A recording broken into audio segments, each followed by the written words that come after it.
Well, it's a good thing retail and tech has finally become friends, because this is all going to take a lot of teamwork. That's right. Well, think of the analogy here. The parallel to that would be if you could have self-driving cars on your existing car just by upgrading the software on the back end. Like, how cool would that be? And so that's kind of where we're heading together from a retail standpoint. We can enable a lot of this really cool, really impactful AI technology using hardware that's already there. That's a way to get started faster. We're not just talking about automating tasks. We're talking about AI that can actually augment store teams, give them new capabilities to serve customers better, faster, and with more confidence. And then you just talk PLU for dragon fruit, and 2 seconds later, bang, you've got the PLU, right? So I'd like to see anybody else grab the 3-ring binder from 85 and find dragon fruit any better than that. You're listening to the Retail Razor Show, where your expert hosts and their guests cut through the clutter in retail and retail tech.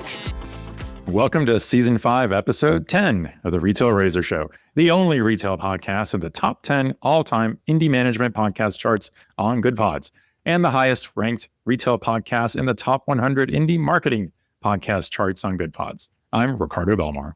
And I'm Casey Golden. Welcome, Retail Razor fans, to retail's favorite podcast, where we cut through the clutter to give you sharp insights on what's happening in retail today, tomorrow, and where we get real about what's driving the future of retail. Today, we're diving into one of the biggest challenges retailers face right now: how to empower frontline store teams who are being asked to do more with less, shorter staffing, longer task lists, and higher customer expectations. And most importantly for our discussion, how do you best leverage AI to accomplish this without adversely impacting your store team's morale? Exactly. Associates are juggling endless corporate tasks while still trying to deliver great customer service. And it's a balancing act that often leaves both employees and customers frustrated. And nobody likes being micromanaged. That's true. But here's the good news. AI is stepping in, and it can actually be a game changer here. That's right. We're not just talking about automating tasks. We're talking about AI that can actually augment store teams, give them new capabilities to serve customers better, faster, and with more confidence. To help us unpack this, we've got two incredible guests joining us. First, Jeff Strasser, General Manager of AI Business Solutions for Retail and Consumer Goods at Microsoft. Jeff brings a wealth of experience in helping enterprises harness AI responsibility at scale. And we're also joined by Nolan Wheeler, CEO and founder of SYNQ. Nolan's team's doing some fascinating work connecting the two-way radios that associates already use every day with Azure OpenAI and technologies, so frontline teams can get instant answers to customer questions, hands-free, right in the aisle, plus so much more that we'll hear about from Nolan. Together, we'll explore how AI can reduce the burden of those endless task lists, free up associates to focus on customers, and even unlock new ways of working that weren't even possible before. And as always, conversations focused on real-world impact. What's working? What's next? How retailers can just get started preparing their teams today. But before we dive in, we have a quick favor to ask. If you're enjoying the show, hit us with a 5-star rating and drop a short review on Apple Podcasts, Spotify, Good Pods, or wherever you're listening. And don't forget to like and subscribe on our YouTube so you never miss an episode. Plus, check out the other shows in the Retail Razor Podcast Network: Retail Transformers, Data Blades, and Blade to Greatness. You'll find them all in your favorite podcast app or together on our YouTube channel. That's right. So with that said, grab your favorite beverage, settle in, get comfy. Let's get into it. Here's our conversation with Jeff Strasser, GM of AI Business Solutions for Retail and Consumer Goods at Microsoft, and Nolan Wheeler, CEO and founder of SYNQ Technologies, on AI enabling your store teams.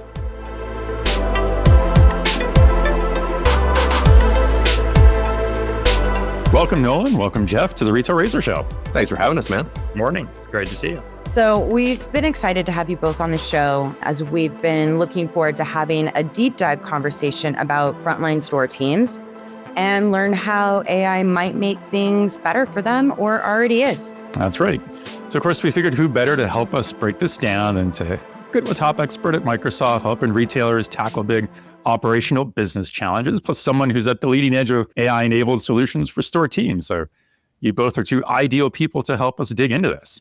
So before we jump in, we just walked through a bit of your bios in your intro, but Jeff, Nolan, why don't you give us each a quick rundown of your background to kick us off? Go for it, Jeff.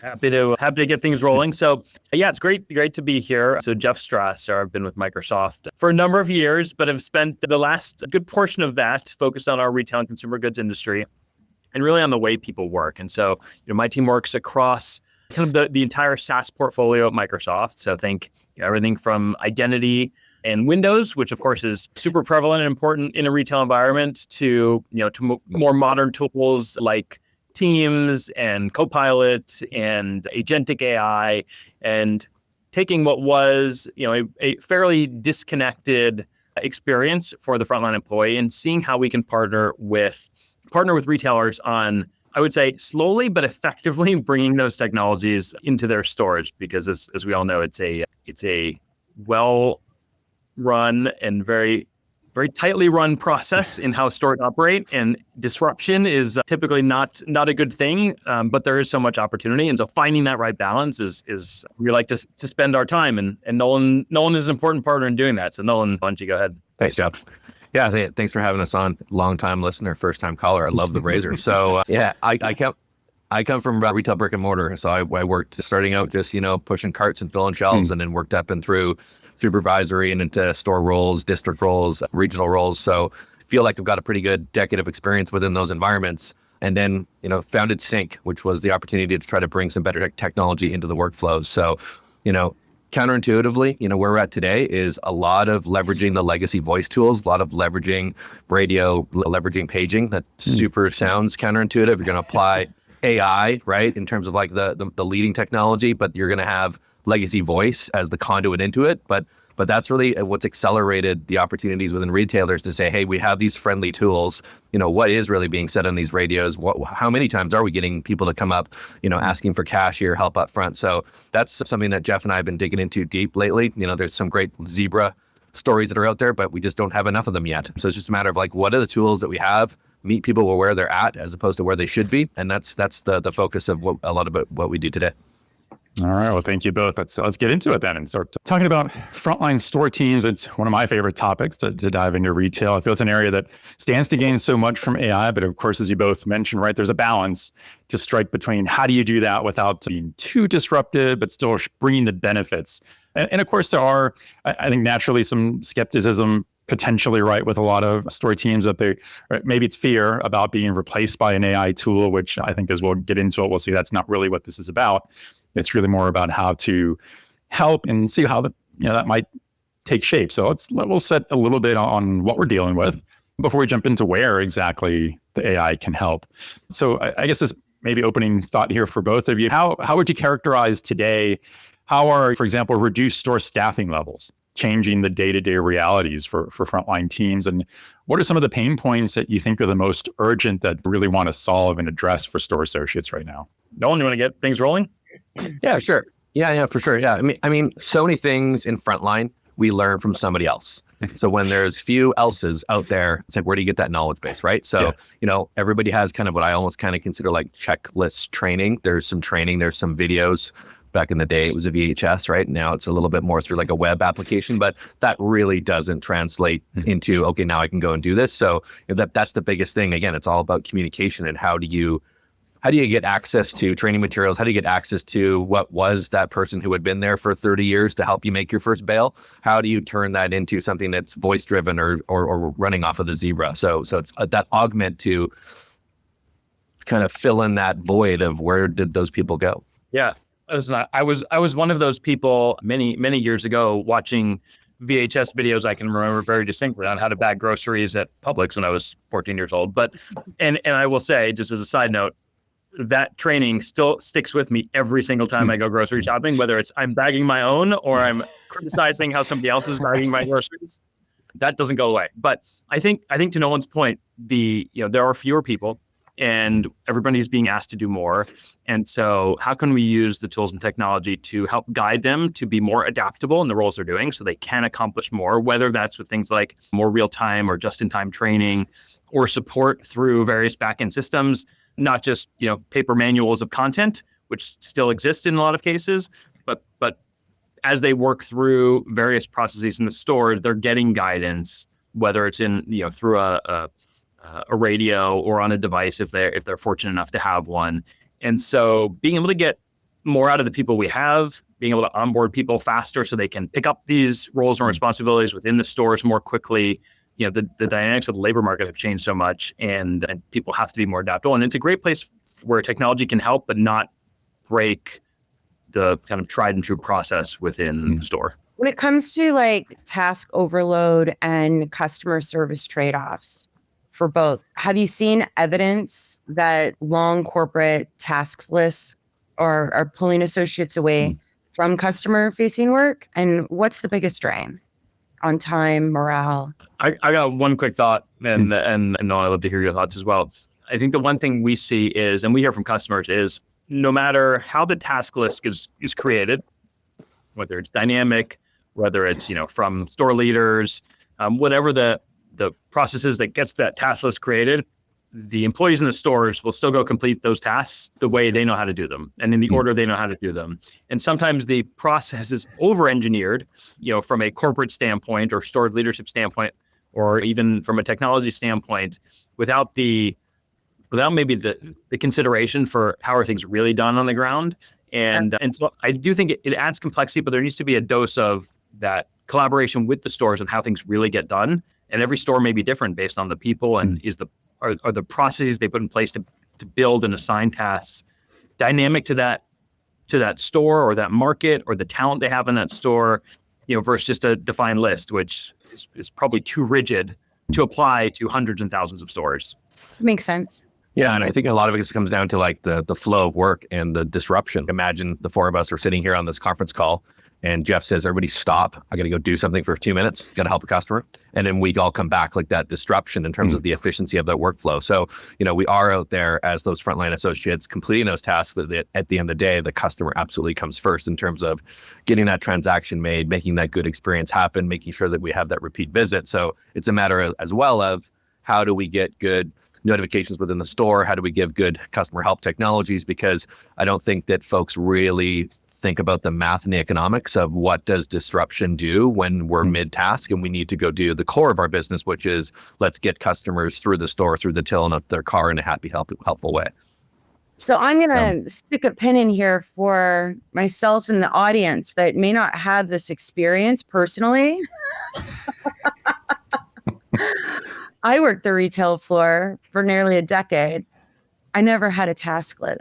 Can you give me an example, us all an example of what you mean by what would be some tasks? I mean, I remember it was, and Jeff, and I talked to Ron Thurston about this. I mean, for thinking back, you're talking about VHS tapes, but I remember that one of the best lessons I got in my early days was take a piece of paper, fold it into 8 pieces and sections, and that was like your task list, right? And it was a matter of going through your environment, but like a shift changeover, management changeover, whatever, understanding where are we at, what needs to be done, where are we behind, where did we get ahead so we can help somebody else out. But, those tasks are things like planogram. They're things like setting up promotionary ends, on the cycle to support the flyer.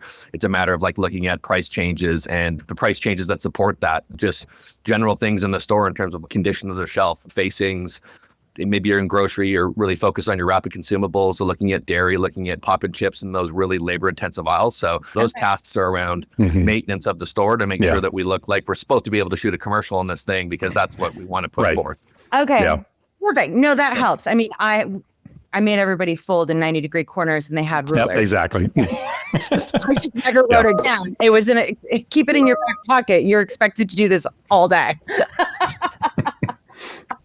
Yep, that's right. Thank you. Yep, that's right. That's right.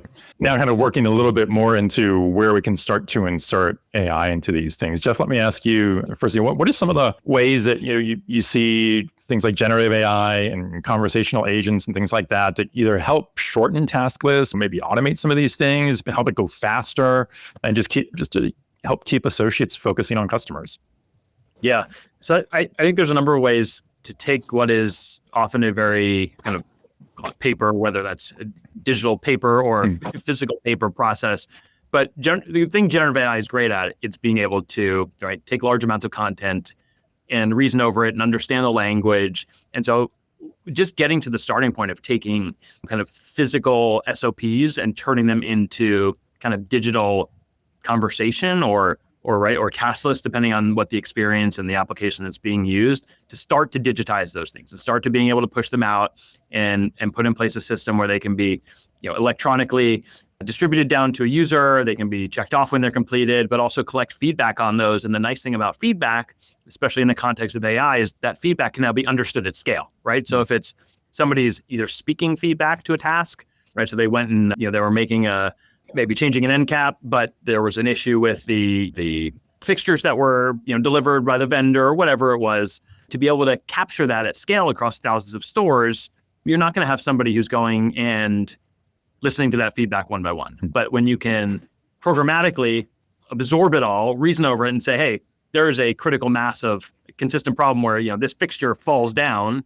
Okay, now we have an issue where we need to change the merchandising, we need to change the layout, we need to give feedback to the vendor that wherever they're getting these fixtures from has a manufacturing problem. So there's this scale of information that can both be delivered down much more quickly than before with much less labor from a corporate standpoint, but also the feedback, and as the tasks are completed in a positive way or maybe not as positive way, the good and the bad can be collected. And that all goes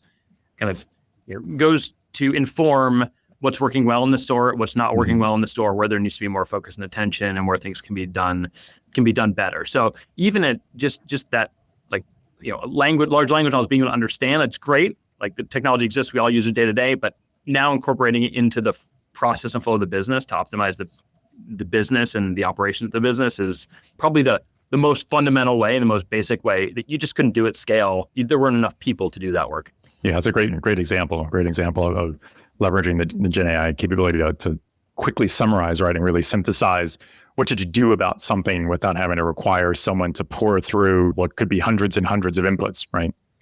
Yeah, it's a great example. So Nolan, let me ask you things. You mentioned earlier, kind of like where you're living in this store tech environment, where you're looking at existing technologies that retailers are used to, like radios, and maybe taking other simple kind of inputs to help digitize some workflows. But traditionally, right, a lot of retailers look to things like, where can I add a mobile device or hand a tablet to a store employee and leverage those technologies and apps on those things to try to make them more productive or help them make life easier in a little bit. How do you look at approaching that kind of change and looking for ROI from these kinds of things without having to deal with all the extra capital investment, all these extra new devices and things? Do you have any examples of what kinds of things you're really looking at today for this?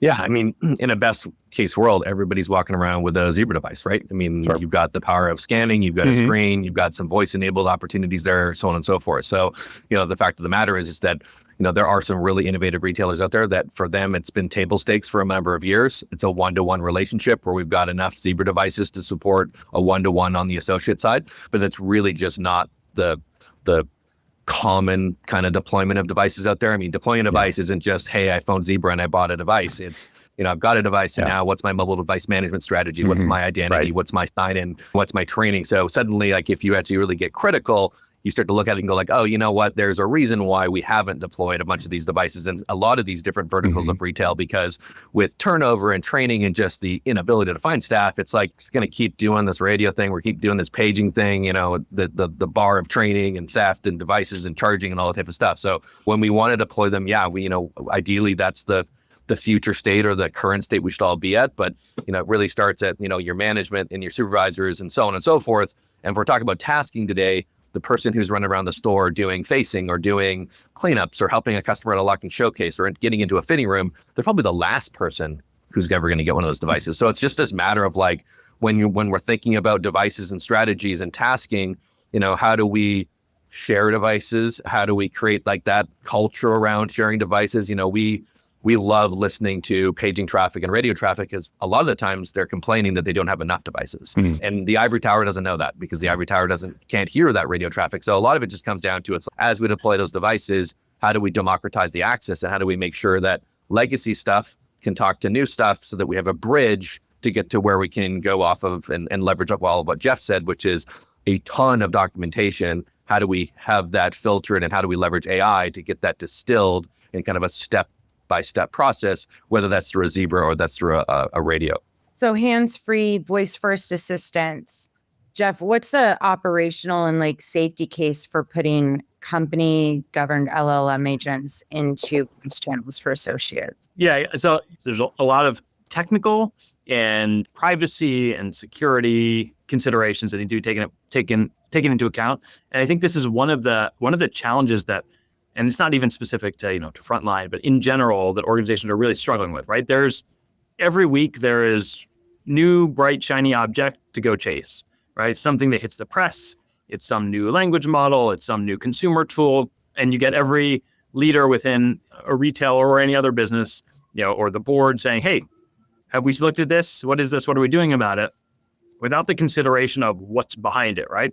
Whether that's regulatory certifications, that's privacy, compliance. Europe, it's GDPR, or California, it's CCPA, and all these, all these other things to be considered of when you're a large organization. And so making sure you're partnering with companies, and that could be, that could be Microsoft, of course, but it could be anybody that is delivering a platform that provides you kind of a secure and compliant foundation to build on, and then let you iterate really quickly. So one of the ways like we work with Nolan's company is because he's building on our platform, right? When our customers engage with him, they know that they have a foundation of enterprise capability and support and governance and security and responsible AI and all these foundations that are inherent into the platform. So they can go work with partners and ISVs and solution providers that are really innovative in a very specific part of the business, like Nolan is when it comes to frontline retail. And so I think most important is, and when a CIO or a CISO or an operations leader goes to their leadership or the board of directors, right, the most important thing is how are we avoiding risk? And so kind of that platform and who you work with is as important as what is the solution we're solving, because the potential risk is so great when you're dealing with so many consumers, so much personal data, employee data, conversations, things of that nature. Well, it's a good thing retail and tech has finally become friends, because this is all going to take a lot of teamwork. That's right. For sure. Yes, absolutely. And retailers have been great partners. Like everybody's looking for ways to drive this innovation and deliver better customer experiences and deliver better experiences for their employees.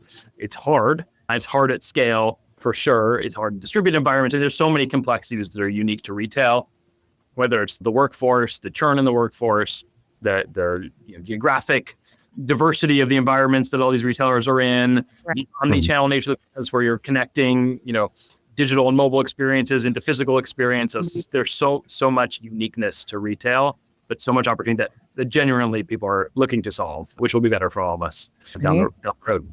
Nolan, how do you design assistant interactions so a voice AI helps an associate in the middle of a conversation with a customer rather than just creating more steps, or does it interrupt them? Yeah, it's interesting. There's a lot of retailers that either A, prefer voice, or they just have no choice because they haven't made that investment, or they're lagging on that investment on the Zebra devices, right? So, a couple of examples of how these are real world examples. We've got an apparel group, and all the folks that help people at the fitting room, they don't have devices, but they've got two-way radios.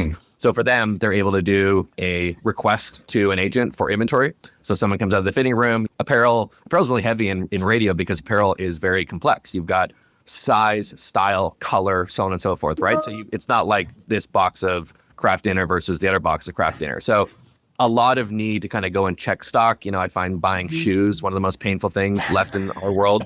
Having just done back to school with my two daughters, buying shoes was rough. Yeah. So it kind of comes down like little sticky iPod eye trackers or something, because I swear every time I want a shoe, it takes 45 minutes for them to come back. And That's right. The left one. Yeah. And I'm like, do you want me to look? Do you mind if I just crack? I'll spend an hour looking for the right foot.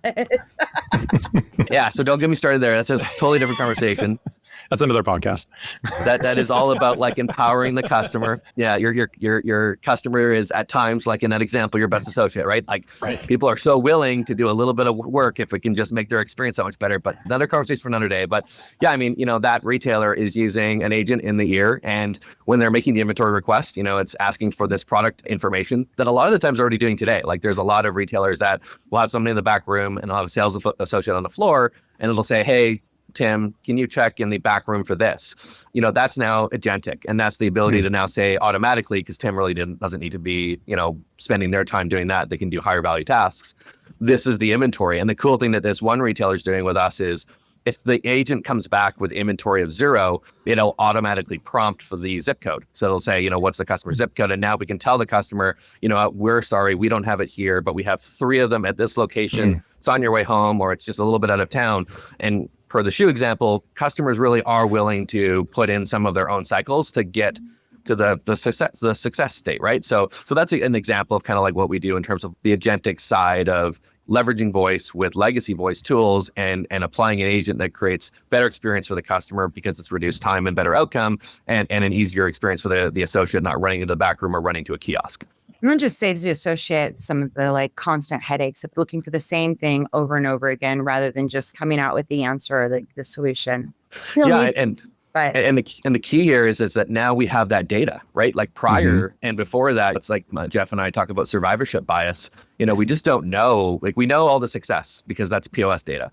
We don't know the shots we take and miss in retail because that data doesn't exist now. I think you'll see this. We're in the Zebra booth at NRF this year, and we're going to have a conversation about the full life cycle of this data, which is the buying group now gets to know, hey, we would be selling more stuff if we had those sizes, like in real time, getting that feedback from the associate without the associate having to punch out a report. So there's a full life cycle of the data that supports your ops, your buying, your future buying group, seasonality. It's super cool to leverage and transcribe that data.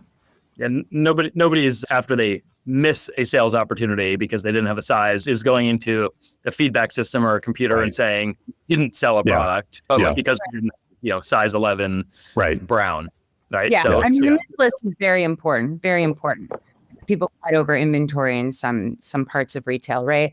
Yeah, even for optimization, just in the process, like you think about, so even that example, Nolan, where, radio calling back to somebody in the storeroom to bring out an item, but that dialogue of that conversation, and there's 4 other people selling shoes on the floor, and the overlap in those conversations, and think of where where a restaurant has come, right? You place an order, shows up on the screen in the kitchen, they deliver the order, right? And there's red, yellow, green, how long has the time been since that request was made or that order was placed? The same thing should happen over the radio, right? Hey, I need size 12 of this shoe in brown. That should just show up on the screen, and somebody can see in order whether these have come in. If it's not in stock, it doesn't show up on the list, and then they immediately know that. They don't spend time of somebody going and chasing down boxes to see that it's not there. They can immediately move to that. Where is it most closely available to the store we're at currently? You can prioritize customers. So one person isn't, how often are you the person waiting for that shoe? And like the 4 people sitting next to you have gotten their shoe from the back room, but you forgot to bring yours, right? Yeah. So there's so much opportunity that's even been learned in other parts of the business that can be applied. Yeah, there's a lot of rich information there that in a normal sense, right, none of this has been trackable, right? So this is all data that you were not collecting because you guys mentioned, right? No one is going to stop their workflow to go say, oh, let me write down and record in a database somewhere that we didn't have this and couldn't get this for this customer, and they didn't buy that. You only really ever used to know what was purchased, and you kind of had to back in to everything else. And now you have an opportunity to keep track of all the missed opportunities. And I think back to your previous example, Jeff, with the generative AI, where you can have you have AI kind of analyze that and tell you without a person having to dig through all of this information, where it just immediately, here's the summary, here's what happened, here's what didn't happen. And now you can take action on that. And what's the value of that data, not just to the retailer, but to the supplier, right? So if a sale is being lost of shoe brand A to shoe brand B because there wasn't inventory, what's the opportunity for the retailer then to sell that data back to their suppliers to be able to better stock, merchandise, maybe plan their assortments and inventory levels differently? I mean, there's a tremendous amount of right? Data is king. We've been saying that forever. There's so much data that's being missed in all the conversations that are being had. Yeah. If you think about, I think it's Home Depot made that recent announcement of every staff member spending a particular amount of time in store, which is fantastic. Like that's where the rubber hits the road. And I love that leadership around that. Imagine listening to voice traffic, whether it's pages or radio traffic or whatever the legacy voice is, because the legacy voice, or if it's Zeeper's PTT or whatever, right? All of those voice conversations, transcribing them and then running them through not only a copilot, but a plurality of copilots, right? You're running it through a customer experience copilot. You're running it through a loss prevention and safety copilot. That's the most powerful thing ever. Now you've got 4,000 agents, if you will, doing 30 different copilots across every single hour of business, writing back every day and in real time saying, here's the reality of what's happening in stores.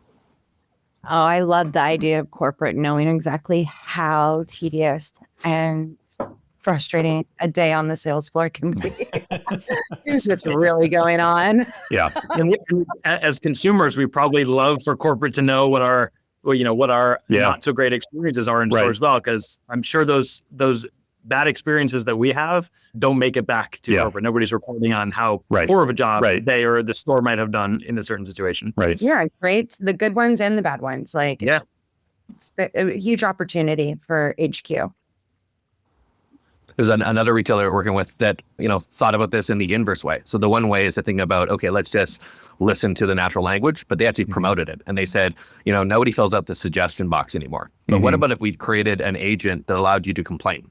And this is not to foster some type of, negative culture within the environment, but so often you go into a store, I remember doing store visits, and you go, why are you doing that? And it's like, we do this because that is broken or that doesn't work. And you go like, oh, painful, painful. Compensating for something. So be able to actually report, something to say, hey, does everybody know that this happens in my store? And, it actually creating a positive culture to foster, ideation from the front line up to say, I work here every day and what we do is silly.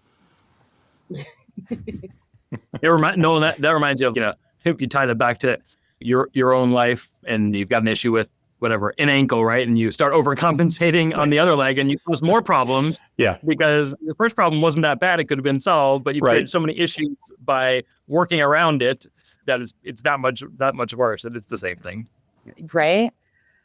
So how should retailers think about integrating voice agents and IoT devices and workforce systems so AI can augment existing workflows rather than, fragment them, refragment them, keep them fragmented? What does that look like? You want to go, Jeff, or you want me to go? Go ahead. You can get us rolling. Yeah. So a lot of it comes down to there's a lot of just day-to-day repeatable things that occur. And it's a matter of let's leverage some IoT to assist with that. I work with a retailer that does a lot of cash in their business. And it's a matter of what does that process look like right now in terms of requesting just the simplicity of, I've got 15 grand in my till because it's a really high end group. Can you come and grab, escorted security to come and help me with my drawer? Those repeatable tasks, even that customer assistance task of, hey, I get it. You've had to lock up a bunch of merchandise, but I've got my iPhone and Amazon sitting right here and you've got a bunch of friction sitting in front of me and I don't have a positive feedback loop in terms of what that looks like. It's that idea of, are you really coming up with size 12 or am I never going to see you again? So I think IoT and voice and that positive feedback cycle all through the mobile device, just like you said, Ricardo, with, almost like the McDonald's-like experience of there's my menu board and there's my order number and I know I'm being served, the Uber effect, that's a lot of kind of where we're at today. Well, and let's go back to the shoe example. If you're in a, maybe a discount shoe retailer, right? There are big stores, there's a lot of stuff on the shelves, but you're digging through things. There's not enough people in store to help you, like there may be in a small boutique store, specialty store. And if you had a mechanism on your device to say, hey, I can't find this product, but I really want it.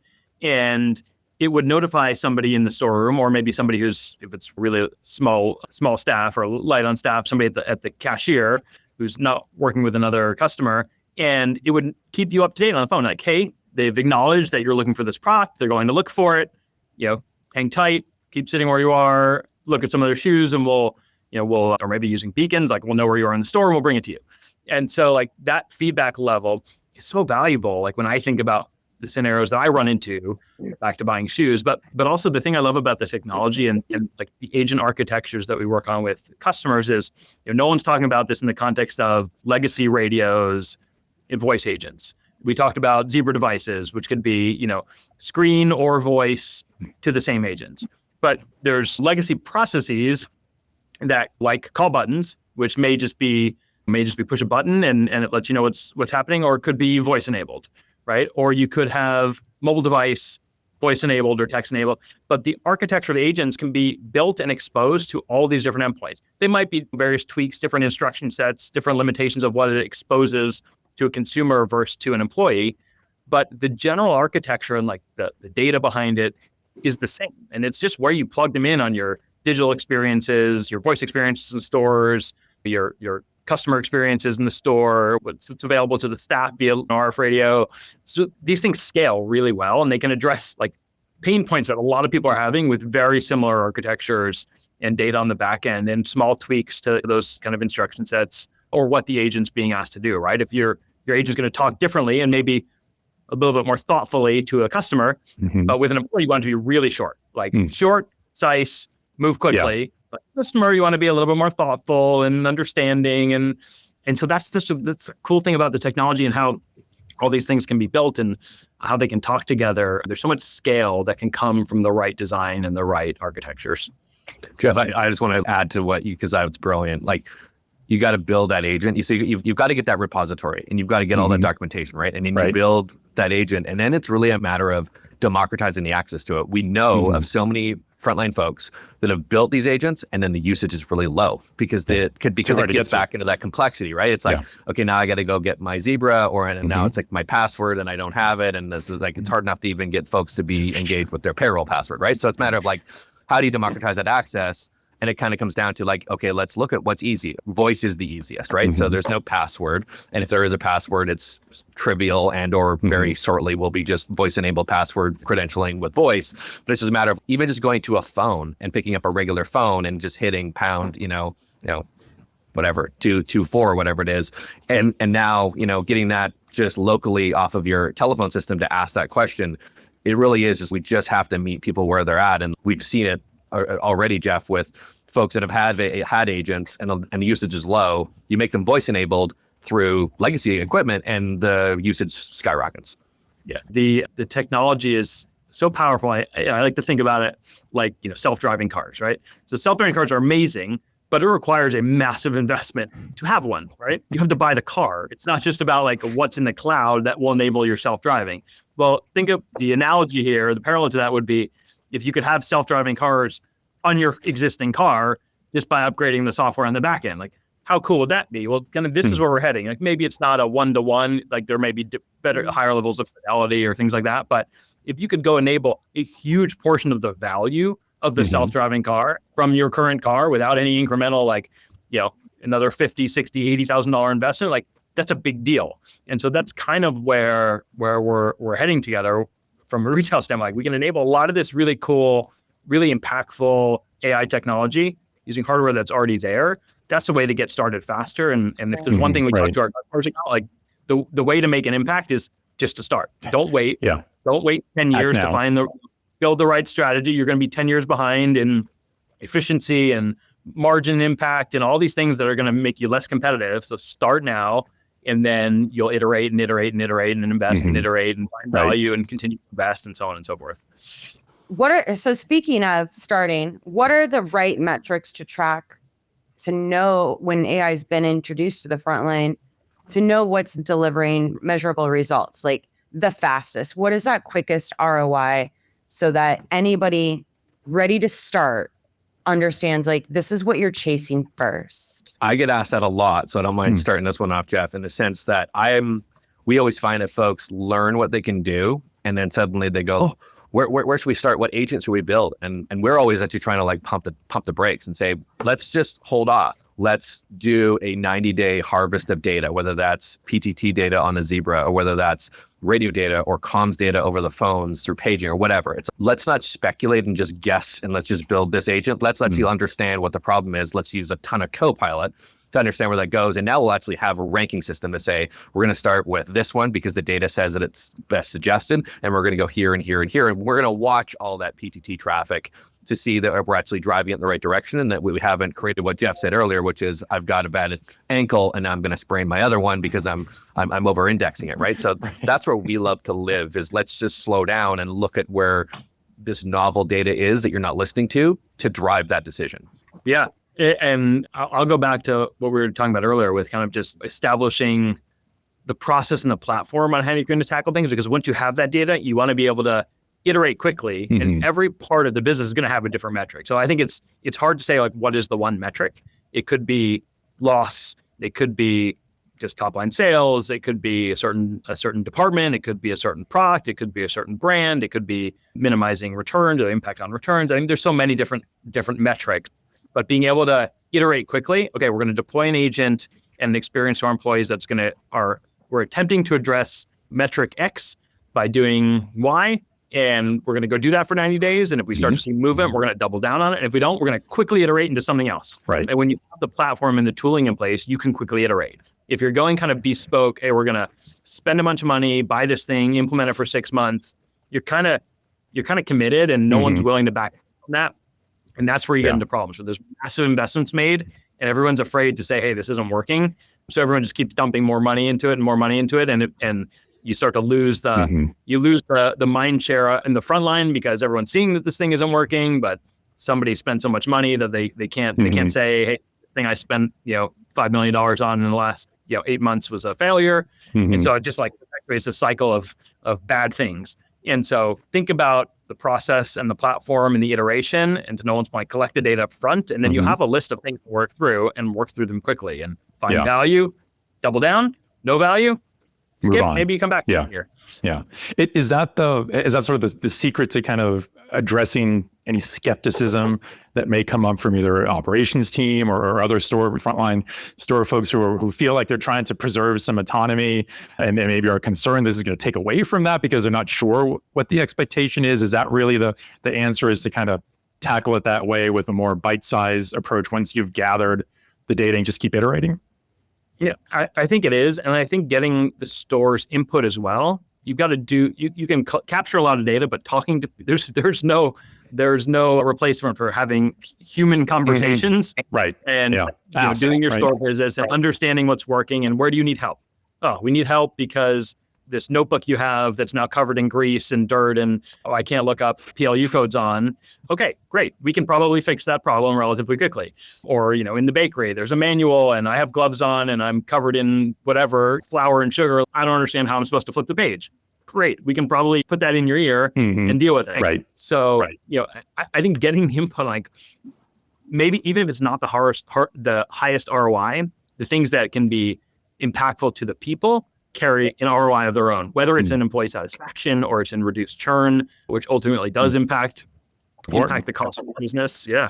I love what you said around, basically, I think of this as simplicity, Jeff. Like AI came out and got, in terms of the mainstream chasing effect, executive C-suite says, what are we doing on this? There's a bunch of pressure. And then it becomes like the art of the possible. And, I'll give an example. We were talking to a DIY retailer and their agent is about building codes and like walking a customer through, well, this is the insulation that you need. And you do this and this and this, super highly complex and literally no usage. It just needs to be like those simple things. And like some of the things that work for us the best is just like the cashier agent, just here's all your produce codes. Here's all your bulk food codes in your ear. And instead of flipping through the book that has not been maintained and it's got sticky notes and 12 different colors of pen, it's not that sexy, but it's a massive cost savings. It's got implications in terms of half the time I turn around as a cashier to the other cashier and interrupt their transaction as well to say, what the heck is the code for this, weird ethnic item that I'm not familiar with, even in my own culinary experiences. So a lot of it, to your point, is like simplicity, but like where the rubber meets the road and where it impacts customer and the associate in the store. And then you can get over time, like that's easy path, right? That strange looking item. Maybe you don't even know what it is. Right? How do you ask the agent, this bizarre, fruity looking thing that I know came from the produce section, but I don't actually have any idea what it is. It can be something that you can start to describe, right? And say, describe it. And then the agent in your ear can say, hey, I believe that's fruit XYZ, and this is the code. And then, longer term, yes, like when you're doing that at scale, you could get to computer vision, all sorts of things where it just sees an image of it, detects what it is, and the code's automatically in your system. But that's a lot of work and a massive amount of capital investment. That may be worth it in the long run. It may not be worth it in the long run. And it's a lot easier to just say, shiny red thing. It's about the size of a baseball. What is it? It tells you, and here's the code. Yeah, and the customer who picked it off the shelf knows exactly what it is. So it's just like, hey, I'm sorry, but what is this? And it's like, well, that's a dragon fruit. That's right. And then you just talk PLU for dragon fruit, and 2 seconds later, bang, you've got the PLU, right? So I'd like to see anybody else grab the 3-ring binder from 85 and find dragon fruit any better than that. Right. Yeah. All right. So then at the end of the day, what privacy, security, and governance controls do retailers need to put around voice and the LLM access so sensitive data and brand guidance remains protected? So one of the things that we've been doing is we have a plurality of different agents in terms of the name of the agent, right? So we've got maybe generalist help, and maybe we're okay as a retailer or as a frontline worker business to say, you know what, we're okay with ChatGPT or we're okay with OpenAI, and that agent's name maybe is Toby, but maybe there's another agent that just is boxed in. And when it's a sensitive question, maybe that's Enzo, you ask Enzo what that question is. So what we've been doing is we're saying, okay, based on your level of comfort, let's create this plurality of different agent names that curates the size of the dog yard, and then that's where the data can be substituted and put in there. And then a lot of the times it's just going to have to come back and say, this is just not something I can help you with. Go and talk to a manager, go and see this, go and log on to this web portal, so on and so forth. So we've been ring fencing it based on name associated with privacy and the implications thereof. Yeah, and from my perspective, it's exactly what I covered. So I'm not gonna repeat myself, but it's getting on a platform that you feel comfortable with as an enterprise, that has the security controls and the governance and the compliance and the regulatory approvals and all of those things, because that checks a lot of boxes. Yes, it's going to be up to you or partners like Nolan to, as you're building those agents in detail on what can access what and how can it talk back to you and all those things. But if you don't know where these agents are running or where the data's sitting, that's your risk profile, right? And a lot of the issue in kind of chasing bright, shiny object is you don't know where a lot of these things exist, how they're built. Now, anybody can probably vibe code their way into a startup in a couple of weeks' time. Like, who knows what the security architectures and foundations are behind that, and where the data's sitting, and what the controls are, and who has access to the admin portals of those things. There's a lot to be concerned about when you're just plucking things off the shelf. For sure. Yeah, absolutely. So I mean, these are all great examples of what retailers can be doing right now, today. If we start to look ahead and you think about what are some of the capabilities in your minds you're thinking that retailers could be doing over the next 12 to 24 months that maybe they haven't started into yet, but that you really feel there's the power to do with this technology that AI can enable for them? And how should retailers start to prepare for that, just in terms of their own people, the processes, to really capture that potential value in that time frame? I think you just have to start from a cultural standpoint. Like we said before, just get started, right? Start with these, start with voice, start with simple agents, things that improve the process for the employees and the customer in the store, and focus the impact there to build your process and build your learning and build the impact and show, hey, there's ROI in investing in these things, which we know that there is when they're done right and they're targeted at actual problems or opportunities. But I think the long term is amazing, right? So now you start getting into things like using cameras that exist in the store or could exist. And as the fidelity of those cameras and computer vision improves, back to the beginning of our conversations, right? You see an issue, a merchandising issue, or you see a product that's sitting on the floor that should be on the shelf and has fallen over, right? Automatically generating tasks, assigning it to somebody. And then, not only are you capturing the process, you're capturing, hey, this product keeps falling off the shelf at like every store. What's the issue with the box or the shelf, or something's going on here that's wrong. And so there's not only a data to be captured, but a lot of automation in the operation of the store itself by kind of daisy chaining all these amazing technologies that exist. But it's not a replacement for getting started. You can't just start, at the coolest, most high tech thing that sounds amazing, because you won't. One, you won't be successful. But two, you won't have the support of the business and that business being the frontline employee all the way to the CFO who's writing the checks, that this is actually going to be worth the investment and worth the time to learn and implement in the store. Yeah, Jeff, I mean, thank you for that answer, because it parlays easily into mine, which is I think people are just fearful of starting. And I think that, and the reason why the genesis for us, the reason why we got into legacy comms is that we were losing so many opportunities because the response from the business would be like, we love what you guys are doing, but we're not there yet. We're not there. You've heard this, and a bunch of your team have heard this, without me, right? It's like that their world is our world as well. It's like the excuse or the reality is, well, we don't have enough ruggedized mobile compute devices. So this is a no-go, this is a blocker. And then even if they do, we don't have a device strategy on terms of shared device or identity or login or whatever the case may be. So then that's another blocker. The thing that I love the most from 2025 that I've stolen from a retailer is they told me, Ricardo, you and I were talking about NRF before we started this call. At NRF last year, a retailer that's got 4,000 stores and over 100,000 devices out there, predominantly radios, they said, we're just in device purgatory. I'm like, whoa. They just need a bridge. And again, that's where you talked about, Jeff. You're like, people just need to start. So once people realize that they can, this retailer would love to put a Zebra in everybody's hands.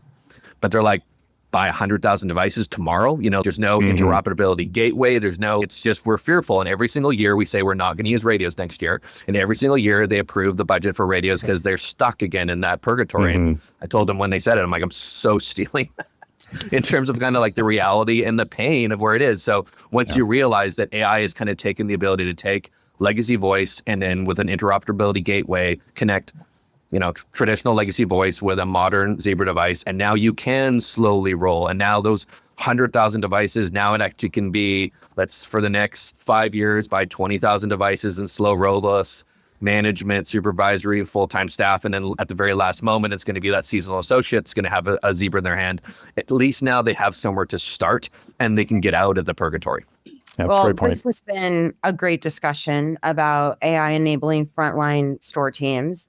I really appreciate you both sitting down with us and teaching me and our audience a bit more on how AI can help these associates and help customers by removing a lot of the friction with in-store ops. Been having fun this entire hour going, oh wait, yeah. Yeah. There's just it's a minute, but it's coming back. Yeah, there's so much I think to take away from the collective insights you've both shared today. I hope that our retail leaders who are listening or watching this episode, they're thinking more now about how they just need to get started. I think maybe that's probably my top takeaway, right? Is that all these various things that you both mentioned, the key is just get started. So I guess maybe before we go and before we close out, let me ask you, Nolan, ask you first, if someone in the audience wants to reach out to you, learn more about what you talked about today, connect with you on how you and SYNQ can help, what's the best way to do that? Yeah, no, for sure. I mean, hit me up on LinkedIn. You can DM me. Go to the synctech.com page. There's a lot of information there about AI radio and some of the stuff we talked today. Jeff and I have a YouTube channel that we do, Modern Work Monday, where we talk a lot of these topics. At the end of the day, this truly is just about access to information. People just don't know that this is out there and they're living in the purgatory and they're living in that world. To your point, before I pass it to Jeff, it's like step one for a lot of these folks is let's just start transcribing some of this voice and just understanding the reality of what the frontline is really going through when, that corporate visit, somehow they all know that the corp visit is happening and that store looks better than it usually does. So it's just a matter of here's the reality and here's how we can best support people because we're living a true world versus a world where we just spent a bunch of labor to make a store look good because we know in 48 hours the entourage is walking through or whatnot. Yeah. I got those stories. Yeah, and likewise for me, LinkedIn is great. So connect with me there.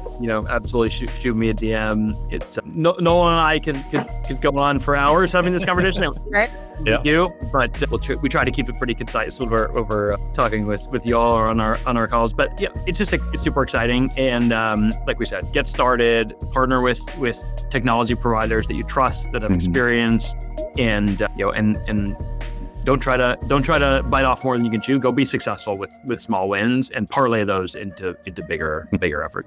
Yeah. This is great. Thanks so much, Jeff. Thank you, Nolan. Thanks, guys. Thanks, guys. Ricardo, I'd say this is a wrap.